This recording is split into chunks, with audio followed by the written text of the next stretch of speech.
Je vous retrouve encore cette semaine pour le décryptage de l'actualité sanitaire sur le continent. Et c'est bien dans Hebdo Santé sur Médian. Merci et bienvenue. Nous consacrons ce numéro au cancer, dont c'était la journée mondiale ce 4 février, un événement annuel lancé par l'Union internationale contre le cancer en collaboration avec l'OMS, l'Organisation mondiale de la santé, qui invite les citoyens, les organisations et les institutions gouvernementales du monde entier à unir leurs efforts pour lutter contre l'épidémie mondiale du cancer. Et cette année, la campagne vise tout particulièrement à améliorer les connaissances générales de la population sur le cancer et à battre en brèche les idées fausses à propos de cette maladie. C'est dans ce contexte qu'interviennent les 12 commandements du cancer qui viennent d'être présentés officiellement par l'ONG Hope Life en Côte d'Ivoire. Nous partons justement à la découverte de ces 12 commandements du cancer et c'est avec vous, Monsieur Hervé Aka. Vous êtes le coordonnateur du projet Hope Life. Bonjour. Bonjour, monsieur. Alors, présentez-nous brièvement Hope Life. Oui, Hope Life est une ONG de lutte contre le cancer qui a été créée en 2013. Cette organisation est le fruit de la réflexion des jeunes gens vivant en Côte d'Ivoire multisectoriels, donc exerçant dans plusieurs disciplines et qui ont compris que par leurs actions, on pouvait briser le mythe qu'il existe autour du cancer. Donc, nous sommes orientés en général sur tous les cancers, mais principalement les cancers de la femme, donc le cancer du sein et le cancer du col de l'utérus. En tout cas, merci beaucoup. Il faut préciser également que vous êtes secrétaire général de la COLCC, qui est la coalition des organisations de lutte contre le cancer en Côte d'Ivoire. De Côte d'Ivoire, d'accord. Également avec nous sur le plateau d'Hebdo Santé, docteur Tano Narcisse. Bonjour, docteur. Bonjour, monsieur. Alors, vous êtes médecin, nutritionniste et vice-président de Hope Life, qu'on vient de découvrir à l'instant avec monsieur Aka. En tout cas, merci donc à tous les deux d'avoir accepté notre invitation et de venir nous parler donc de cette maladie grave qu'est le cancer. Alors, juste après donc le mois de janvier, qui est consacré donc à la sensibilisation au cancer du col de l'utérus, qui est un cancer donc de la femme. On célèbre donc le 4 février la journée mondiale du cancer. Alors moi, je voudrais bien comprendre pourquoi est-ce qu'on dit du cancer, alors qu'on sait qu'on a plusieurs types de cancer, docteur Tano. Oui, merci. On dit du cancer parce que là, on fait référence à tous les cancers, aussi bien chez les femmes, chez les hommes, que chez les enfants. Et on fait aussi référence aux cancers autant solides que les cancers qui sont non solides aussi. Donc voilà pourquoi on parle du cancer. Vous avez dit cancers solides et non solides. Non solides, oui. On a les cancers du sang tels que la leucémie et bien d'autres, voilà. Waouh, ça fera certainement l'objet d'une autre émission, les cancers solides, les cancers non solides. Alors, je l'ai dit à l'entame tout à l'heure, est-ce que vous avez le sentiment que les populations africaines ne connaissent pas bien le cancer ou qu'il y a encore beaucoup de fausses idées sur cette maladie? Merci pour cette question. Effectivement, c'est vrai, il y a encore des croyances, mais on pense que pour nos actions, à travers le monde, à travers l'Afrique, les différentes ONG qui interviennent un peu partout, on commence de plus en plus à connaître cette maladie aujourd'hui sur notre continent, le continent africain. Voilà, parce que pour ce qu'on sait dans les différents pays, que ce soit au Mali, au Burkina, au Sénégal, tout le monde aujourd'hui, on a des organisations de la société civile qui, de jour comme de nuit, traversent les différents pays pour sensibiliser sur le cancer. Et ça permet aujourd'hui à la population d'avoir la bonne information sur cette maladie et de pouvoir prendre des solutions pour l'éviter ou aller le plus rapidement possible à l'hôpital pour une meilleure prise en charge. Donc de plus en plus, vous arrivez à faire comprendre à la population que c'est pas un sort, c'est pas la sorcellerie. C'est pas la sorcellerie, c'est pas une fatalité, on peut en guérir. On a des mamans, des papas qui ont traversé cette maladie, qui aujourd'hui acceptent de témoigner sur tout le continent pour dire que moi j'ai fait un cancer du sein, aujourd'hui je suis guéri, j'ai fait un cancer du col, aujourd'hui je suis guéri, j'ai fait un cancer de la prostate, je suis guéri, et ça permet aux autres de comprendre que c'est une réalité, mais on peut en guérir. D'accord. Alors pour mieux faire donc, vous avez pensé à mettre toutes ces idées que vous utilisez dans vos sensibilisations, donc, à les matérialiser en 12 commandements du cancer. Dites-nous comment l'idée est venue, comment ça a germé et comment est-ce que vous avez pu matérialiser tout cela? Merci. L'idée des 12 commandements est venue de l'intervention, de la synthèse d'un séminaire par notre maître, le professeur Adobe Innocent, qui était modérateur de cette conférence qui, à la conclusion, a fait une synthèse. Et c'est dans cette synthèse-là que nous avons tiré ces 12 commandements. Au départ, il faut dire que c'était 10. Donc, on a commencé à les transcrire et au fur et à mesure, faire des recherches pour les autopsies. Et puis, il fallait voir est-ce que c'est réel pour un pays ou est-ce que c'est pas... Voilà, on s'est rendu compte que c'était partout la même information qu'il fallait donner. Et avec lui et son équipe, on a, au fur et à mesure, pratiquement 3 ans que nous avons pris pour rédiger ces documents. Et au fur et à mesure, on essaie de voir avec d'autres experts, est-ce que cette information elle est vérifiée, est-ce que cette information elle est bonne, cette recommandation elle est bonne, et on est allé jusqu'aux 12 commandements. Voilà. Donc c'est 3 ans de réflexion. Il a été corrigé à plusieurs reprises. Mais on peut dire que même en ce moment, on continue de regarder, de le soumettre. De le réviser. Oui, de le réviser. Donc on aura certainement la version 1 qui est là, on aura d'autres versions de 12 commandements améliorés. Voilà, au fur et à mesure qu'on va, la science va pousser, au fur et à mesure qu'on va faire des efforts dans la lutte contre le cancer, il y a certaines choses qui n'auront plus besoin d'être commandements, qu'on pourra retirer certainement. D'accord. Voilà. Alors, vous êtes parti donc de cette synthèse du professeur Adoubi et vous avez pensé donc à faire des commandements. Alors, pour vous, ça obéissait à quoi? Déjà, c'était de comprendre qu'il existait des moyens d'éviter le cancer. Voilà, donc c'est ça qui a fait le déclic. Savoir que je prends le cas du cancer du col de l'utérus, savoir qu'il existe un vaccin, que si je fais le vaccin à ma fille, ça peut lui permettre d'éviter le cancer du col de l'utérus. Je prends le cas du tabac qui est incriminé dans près de 40% des cancers. Si on évite le tabac, on pourrait éviter des cancers comme le cancer du poumon et ainsi de suite. Donc c'était ça vraiment, de savoir qu'il y a certaines choses que si nous faisons, nous pouvons éviter des cancers. Et comme d'autres aussi, si nous prenons l'habitude de faire, on pourra découvrir un cancer chez nous à un stade assez précoce. Donc c'est l'idée de soit éviter le cancer ou si je devrais faire un cancer, le découvrir à un stade précoce qui nous a motivés à rédiger ces 12 commandements. Ces 12 commandements. Voilà. Alors, on va voir ensemble ces 12 commandements. Vous les avez donc, je vais dire, édités en faisant correspondre donc chaque commandement par un mois de l'année. Alors voilà. On va donc commencer déjà par le premier commandement. Tu vas porter sur le cancer du col de l'utérus en parlant de vaccination. D'accord. Voilà, donc comme je l'ai dit, les 12 commandements étaient déjà rédigés dans un premier temps.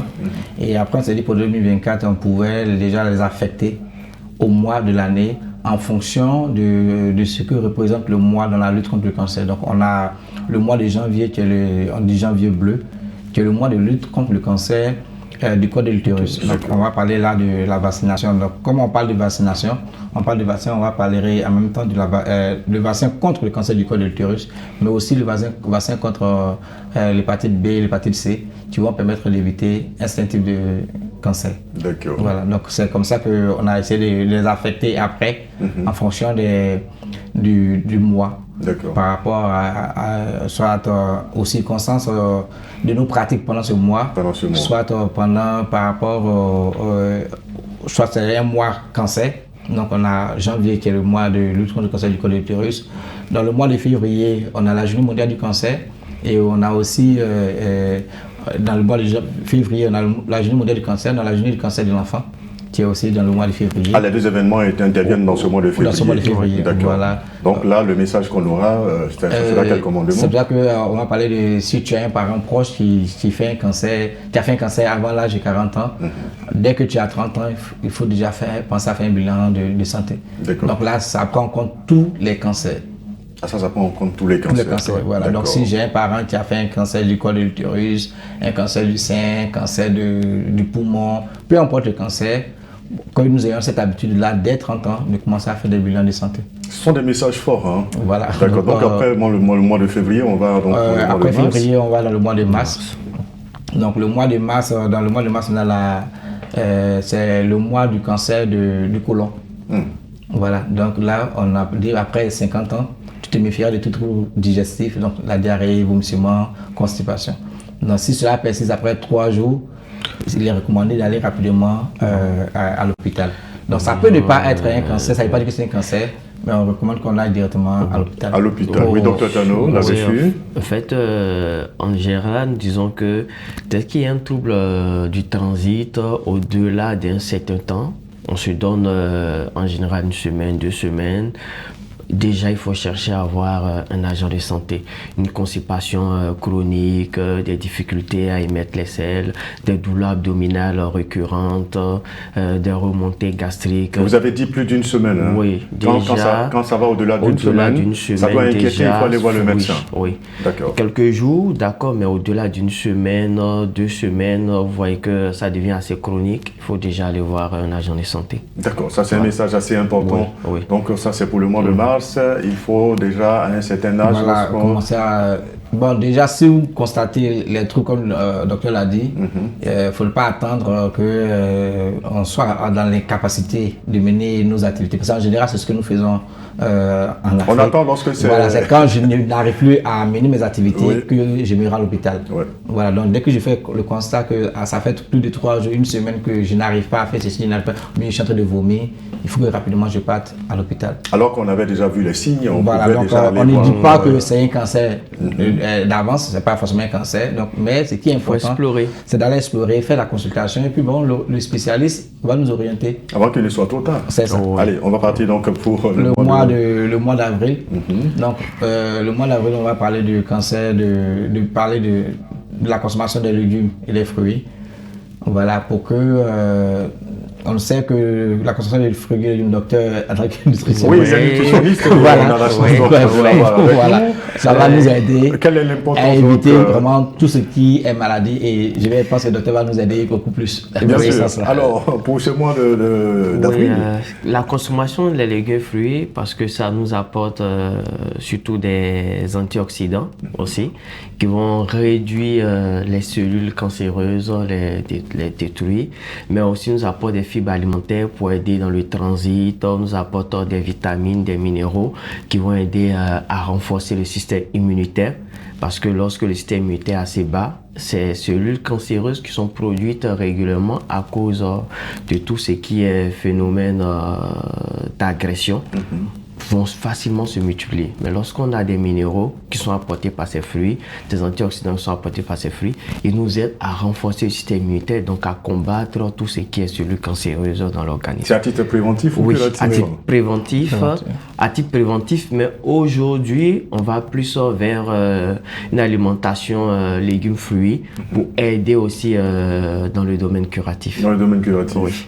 D'accord, à titre préventif, on va tous se mettre aux fruits. Oui. Merci beaucoup, docteur Tano. Alors, on va continuer. Donc, le mois de mai. Donc, le mois de mai, il faut dire que le 31 mai, je pense, c'est la journée sans tabac. Donc, le mois de mai, on va parler de tabac, tu ne toucheras pas.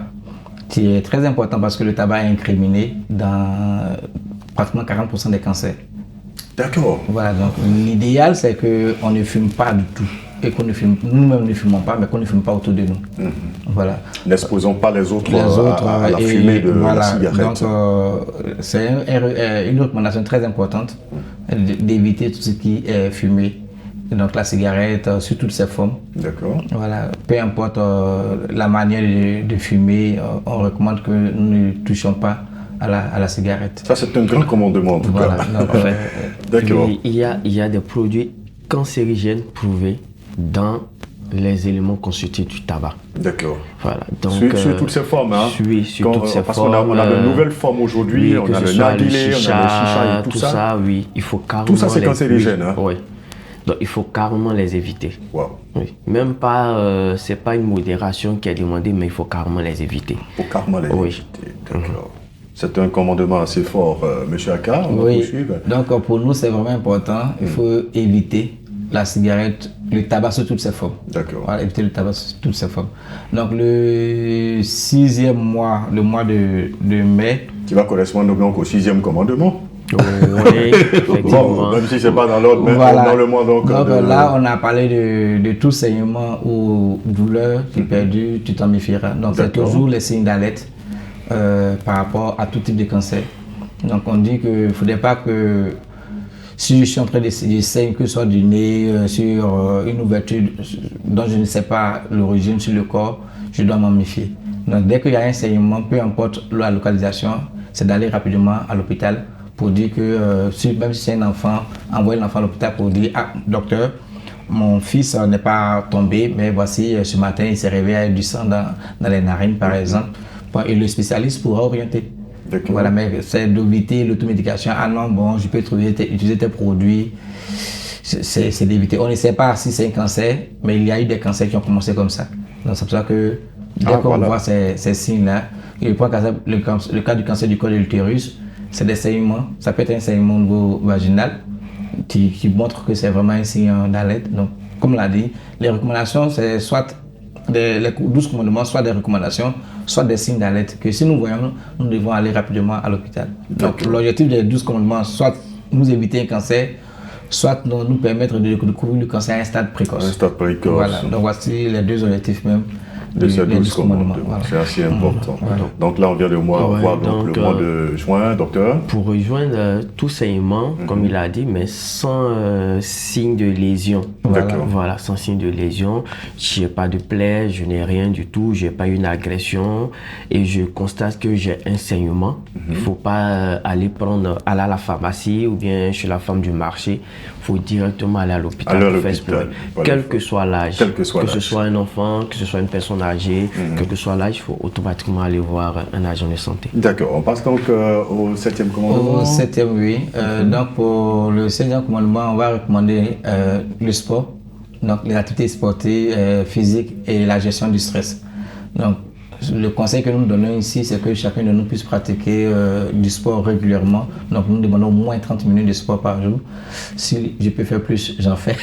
Voilà. Et puis aussi de trouver chaque jour un peu de temps pour rire un peu avec ses amis, en famille. Rire, hein? Oui, rire, c'est un sourire, rire, c'est un médicament. Thérapeutique. Voilà, c'est thérapeutique. Je pense qu'il y a même une discipline qui existe où on permet à des malades de rire pour améliorer leur traitement. Bien sûr, voilà. Bien sûr. D'accord, on passe donc au le 8e. Voilà, le 8e, c'est concernant la toux. Une toux sans cesse, tu t'en méfieras. Donc, si vous toussez avec un antécédent de tabagisme, il faut consulter rapidement le médecin sans tarder. Voilà. Ça peut être une tuberculose, ça peut être un signe d'alerte d'un cancer du poumon, et ainsi de suite. Donc, nous ne faisons pas la consultation avant le médecin. Donc, nous, ce que nous sommes en train de dire à travers les 12 commandements, dès que je vois ce signe-là, je vais rapidement à l'hôpital. C'est donc d'alerter, justement. Voilà, au médecin de me dire, papa, maman, c'est rien de grave. Prenez tel produit, ça va finir. Ou de me dire, bon, ok, papa, ce que nous voyons est urgent, il faut qu'on fasse telle analyse pour explorer. Voilà. Parce qu'en général, pour la toux, on a une toux qui persiste au-delà de 2 semaines. On prend des médicaments, on va à la pharmacie. Quand ça ne va pas, on va voir la femme du marché encore pour prendre quelques médicaments. Alors que derrière, on ne trouve pas la cause de cette toux. Il ne faut pas chercher simplement à traiter la toux lorsqu'elle persiste. Au-delà, il faut chercher à connaître donc quelle est la cause de cette toux. Donc, pour connaître cette cause-là, il faut aller voir un agent de santé. Dans le centre de santé le plus proche. Comme je le dis, je dis en général un centre de santé, un agent de santé, parce qu'on peut se retrouver dans un village, on peut se retrouver dans un campement, pas forcément dans une zone urbaine où on pourra avoir contact avec un médecin. Mais si on est en contact avec un agent de santé le plus proche, lui déjà il peut nous orienter. Et s'il y a une persistance, il pourra nous référer à un médecin spécialiste par rapport aux signes qu'on présente. C'est bien noté, docteur Tano. On va passer donc au 9e. Le 9e mois, c'est le mois de septembre. Le mois de septembre est le mois dédié au cancer de l'enfant. Donc ici, on a demandé que si nous apercevons des taches de tuméfaction ou des boules qui apparaissent, peu importe la partie du corps, sur nous ou sur notre enfant, que nous signalons cela rapidement à un médecin. Voilà. Donc, comme je l'ai dit, tout signe d'alerte ne veut pas dire cancer. Donc, dans un premier temps, on va voir le médecin, ou comme le docteur l'a dit, on va au centre de santé le plus proche, l'infirmier, la sage-femme qui est là, va nous orienter, et puis bon, on prend les dispositions le plus rapidement possible. Bien sûr. Voilà, donc, le mois de septembre, comme le dit, c'est septembre en or.